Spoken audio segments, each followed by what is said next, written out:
Hello, as you can see I have here a XFX RX480 GTR Black Edition. The system it's currently running in is my 2500K on the Z77 OC formula. As you can see, it's a pretty good looking card. The XFX logo lights up nicely. And yeah, has zero fan speed as well, so the fans don't spin until it gets too warm.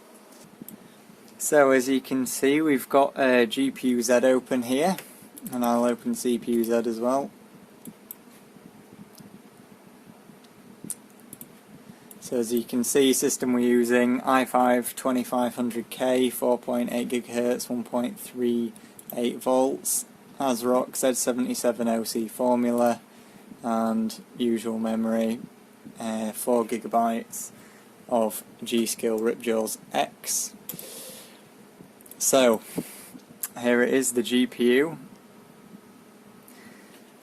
RX480, like I said, XFX GTR. Now the GTR has a 1338 MHz boost clock right out of the box. I think the other one's 1288 MHz for the slower version, and the memory's at 2000 MHz out of the box.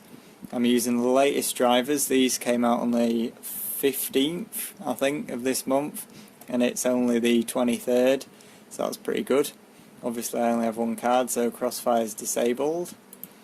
So the sensors we've got on GPU Z at the moment is core temperature, GPU load, GPU power draw, memory usage, core voltage, fan speed, which is at 0% obviously at the moment, and it tends to stay around 300 MHz most of the time when it's just idle. And as you can see, the max temperature is 24 degrees even though it's running passive, and it doesn't actually heat up if you don't put it under any load at all. So the ASIC quality of this card is 68.7%, so yeah, not amazing, but as far as I can tell it doesn't affect this GPU that much.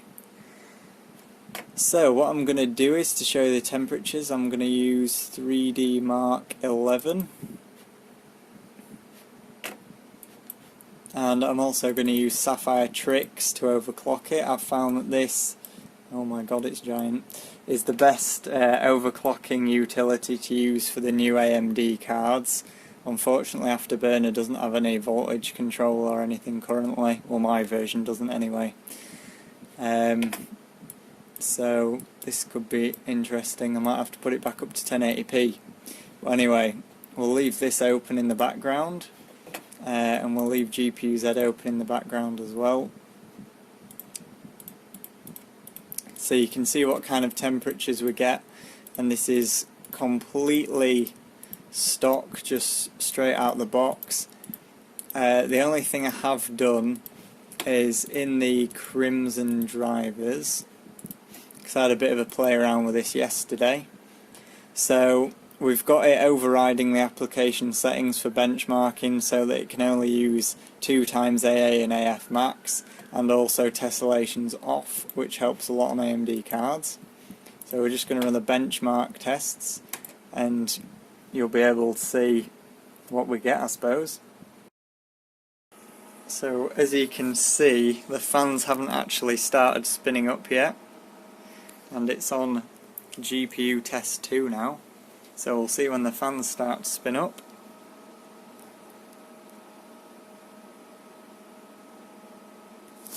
There we go. So they've only just started to spin up now, which is pretty impressive.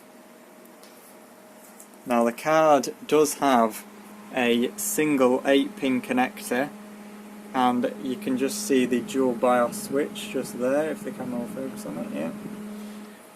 And it is a dual fan design, so it doesn't have 3 fans like the Strix.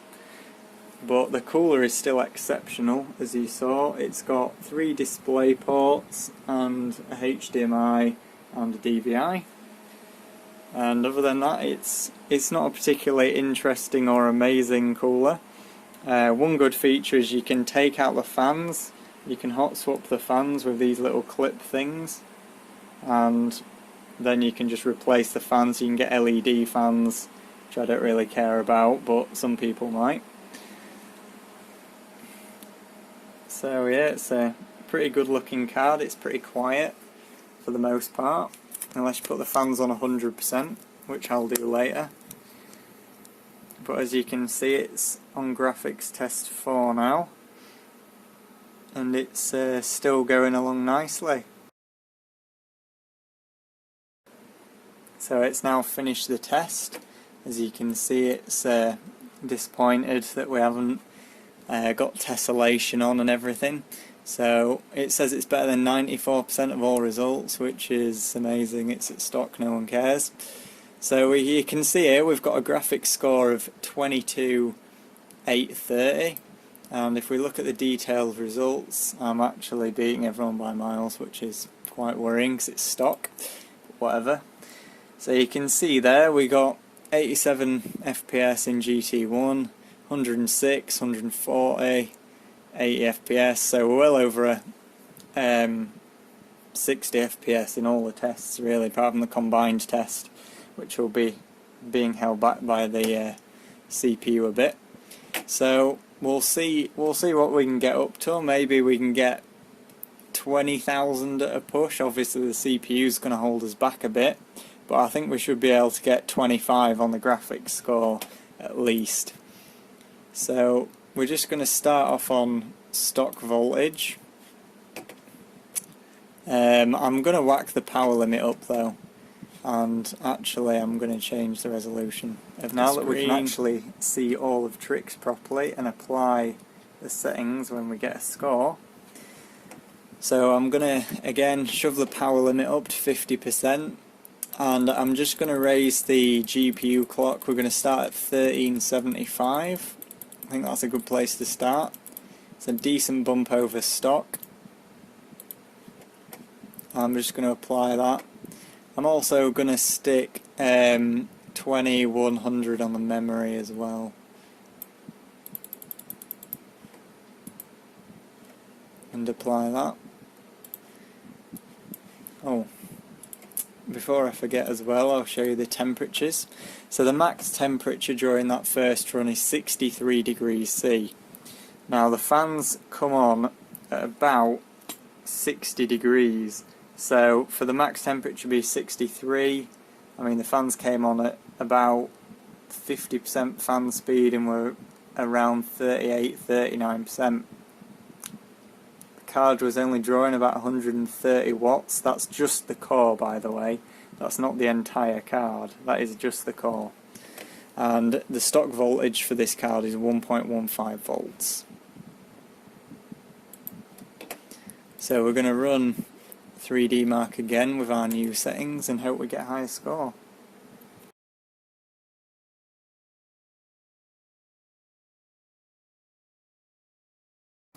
So, I don't know if you can see that as well, because it's a bit, a little bit blurry. Anyway, it scored 23,400 on the GPU this time, and 17,000 overall. So that's a pretty small jump compared to last time. Last time we were here, I think, yeah. And we're going to try 1400 megahertz. Press apply. Just open GPU's head. It got 66 degrees this time around, which is a bit warmer now that it's getting warmed up. 54% was the maximum fan speed, and it was sitting at its 1375 megahertz most of the time. And actually around the 1 volt mark, it's used 144 watts since we overclocked it, so the power draw has gone up a little bit there.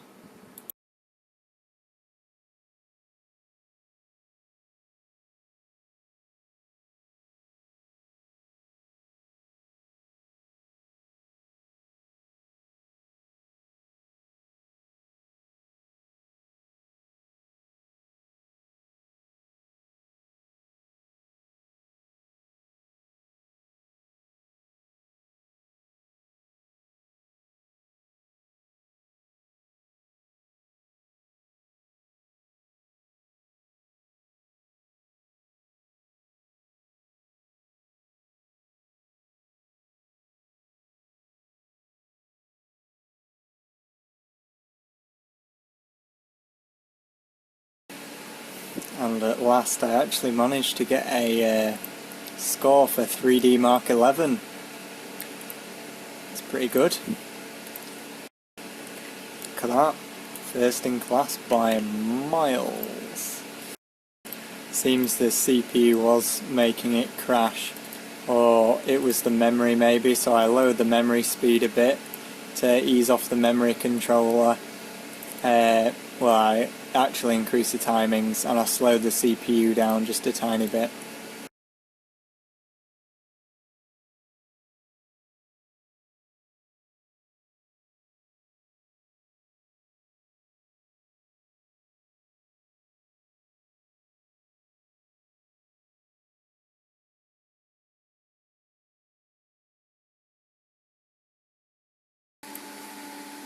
So I'm going to be running HWBOT Heaven. There we go. So the best thing about this XFX 480 is the fan speed goes up to nearly 4,000 RPM, which is brilliant. I don't actually care how quiet or loud it is, so I just run them flat out all the time. And I have a profile set up here from earlier, so 1495 on the core and 2250 on the memory, plus 150 millivolts on the core, which takes up to about 1.275 to 1.3 volts under load. I've got plus 50% on the power limit. I think that's about it really. We will apply that and we'll see if it'll run Heaven. We'll start with Extreme and then we will do the basic one. Oh, and it's crashed. So 1495 was a little bit too fast, so we'll slow it down a bit.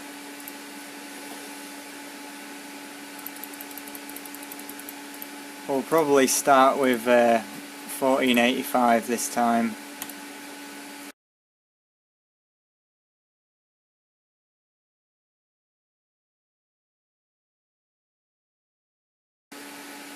So it's managed to complete the benchmark, and as you can see, I've got a score of 4,321.937 or whatever, and it's going to go to crap because there's nothing in the middle of the screen. So I'm going to open CPU-Z, GPU-Z, get a screenshot of this, and I'm going to submit that online right now, live. And there we go, submitted. So we are currently, when it calculates the rankings, 2nd out of 15. Well, that's pretty good going, if I do say so myself. We'll just refresh it so we can see everyone else's score. So here you can see Buildzoid is first. Now I know his card is exceptionally fast. What did he get? He had an i7 at 5 GHz and his card was at 1550 on the core and 2310 on the memory. Can't even speak, he did his live. But his card, as you can see, was water cooled with a GPU block. Mine is just on the standard air cooler at the moment. So I'll have to see what mine does on more extreme cooling maybe in the future. And I've completely messed the camera up now, but whatever. So, because the guy behind me isn't too far behind, I think I'm going to go for another score, see if I can do a little bit better.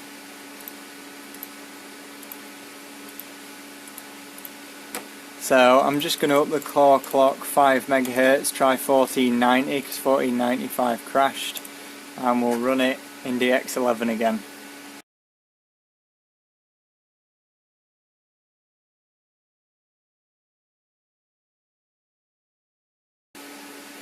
So we got a little bit of a higher score there. I'll just put it down a bit so you can see. There you go, 4,310. There you go, you can see we're at 1490. Now it was artifacting a little bit on that last run, so I'm probably not going to bother going any higher than that. I'm probably going to do the DX9 basic next. Now the DX9 benchmark is more CPU bound because you get such high FPS, but fortunately Heaven is nowhere near as bad as Valley is for needing lots of CPU power to get decent scores. In Valley, once you hit very high FPS, you literally need like a 6700K at 5 GHz on the high-end GPUs to get a decent score. So I'm not going to go through and type all these things in again. I've just typed in the memory and the CPU, and I'll update the rest later.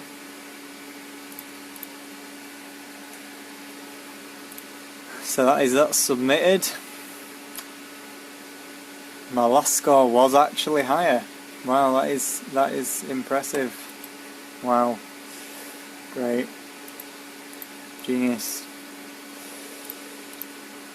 So we're just going to run basic now, basically. So as you can see at the start of this benchmark, we're getting well over 200 FPS right off the bat. So I think the CPU will be pretty much flat out right now. Actually getting 300 FPS on this scene. I had a similar problem running Catzilla earlier, where I was hitting like 330 to 400 FPS throughout quite a lot of the benchmark. Well over 180 FPS, even in the more stressful parts. So scores wise, for this benchmark I'm looking at 5,800 to 6,000 points. I'm not entirely sure what I'm going to get, to be honest, but to be competitive I need basically over 5,800. My core clock is a lot higher on the GPU than most other people, but my CPU isn't the fastest, with it being Sandy Bridge, even though it's clocked at 5.2 GHz.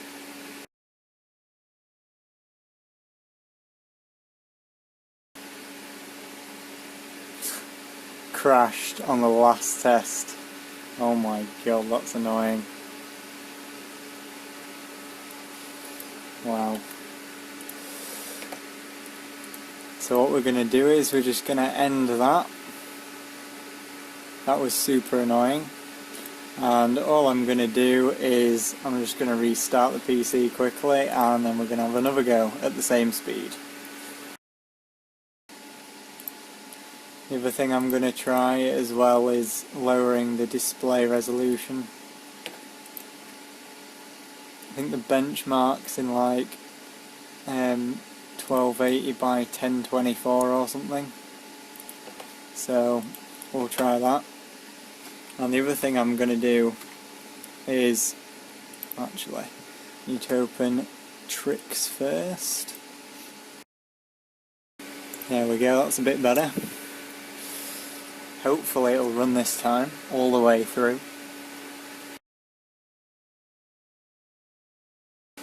And unfortunately it looks like it's crashed again, so I'm going to have to lower the clock speed a little bit. Crashed completely this time. Hooray.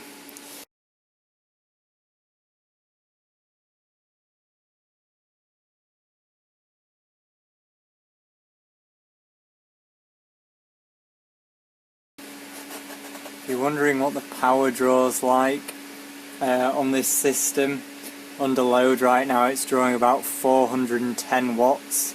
That's from the wall. So we've got, what, 2-3 fans running, GT610, which is doing nothing, by the way. So that's using probably like 10-12 watts. And then we've got the i5 at 5.2 and the RX480 pretty much flat out.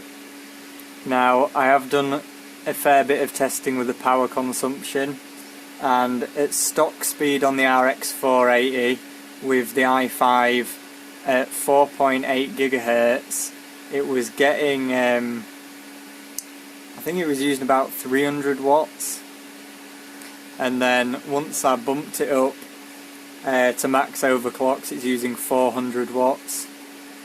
So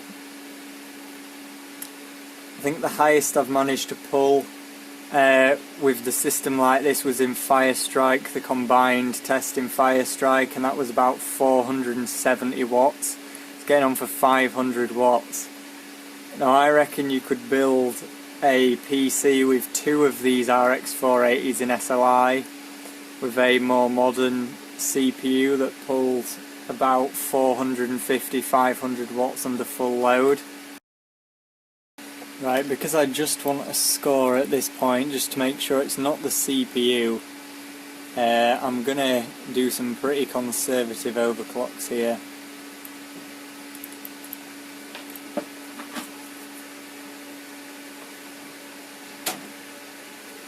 So I'm gonna drop these clocks right down and maybe build my way back up again. So we'll start at 1465 on the core and 2150 on the memory. Not bothered going to optimise anything, I'm just going to run it and see what happens.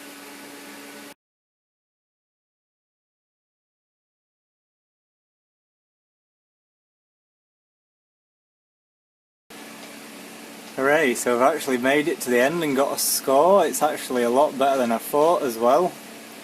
6,276.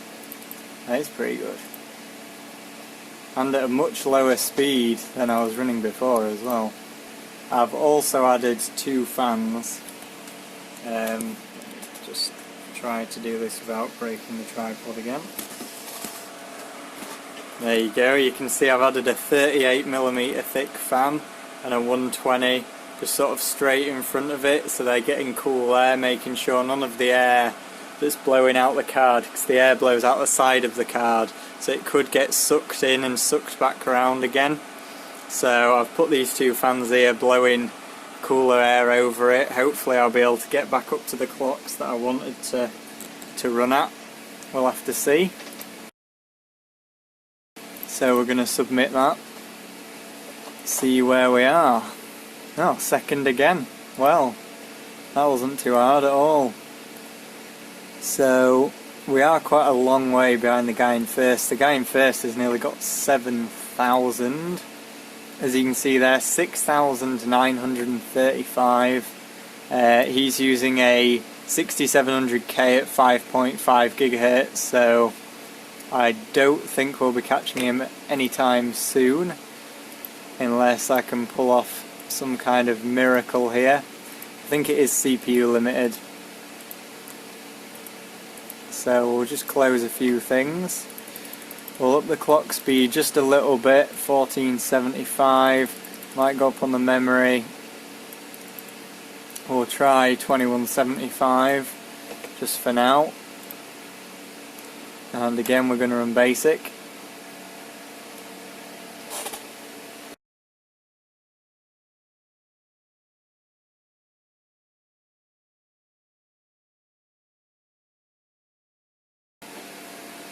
So we've got a slightly higher score again, 6332. Not too bad.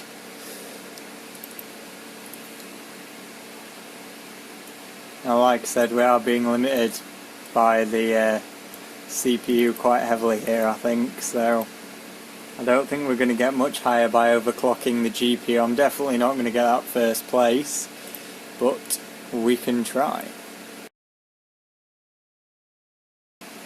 Basically just going to go higher and higher until it crashes again, which might be now, might be not, we'll have to see.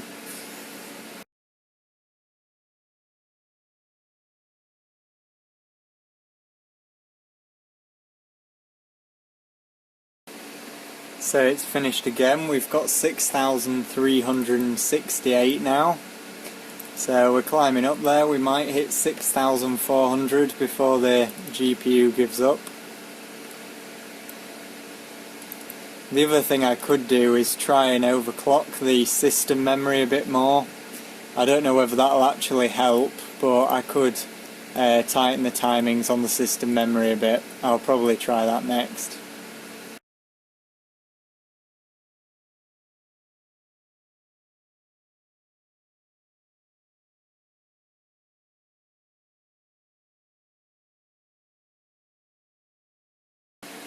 So we've got a little bit of a higher score, but not massively.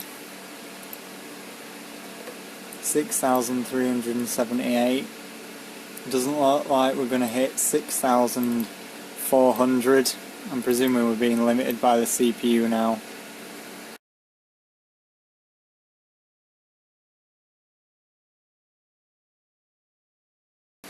So we got a slightly higher score again. I get the feeling we're going to get slightly higher scores. Seems my wall of fans is working pretty well, which is nice.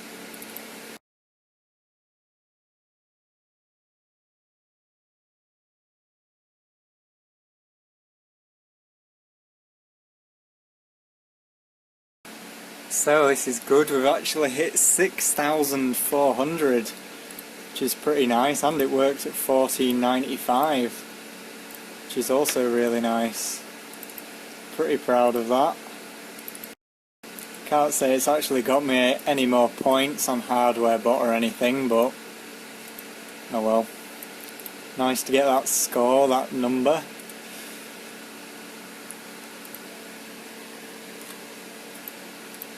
It'd be interesting to see what effect the CPU clock has if I turn that up a little bit. There we go, 6,400, pretty much validated there. So I've just booted at 5.25 gigahertz, hopefully. Yep, 5.25 gigahertz, so we've just pushed it a little bit further just to see how much of a difference pushing this further makes compared to the actual GPU itself. May even go to 1500. We'll see, that might be pushing it a bit. It might crash on the first run or something, but we'll soon find out, won't we? So we'll see if this runs. It might crash because of the GPU, it might crash because of the CPU. We're running both pretty much flat out now. I don't think they'll go any faster, but we'll soon find out. So unfortunately that's crashed. And it does look like the GPU's crashed rather than the CPU. Not quite sure if that's a good thing or a bad thing, we'll have to see. I think the GPU might be better when we build up the speed rather than just going flat out to start with. That's one of my theories anyway.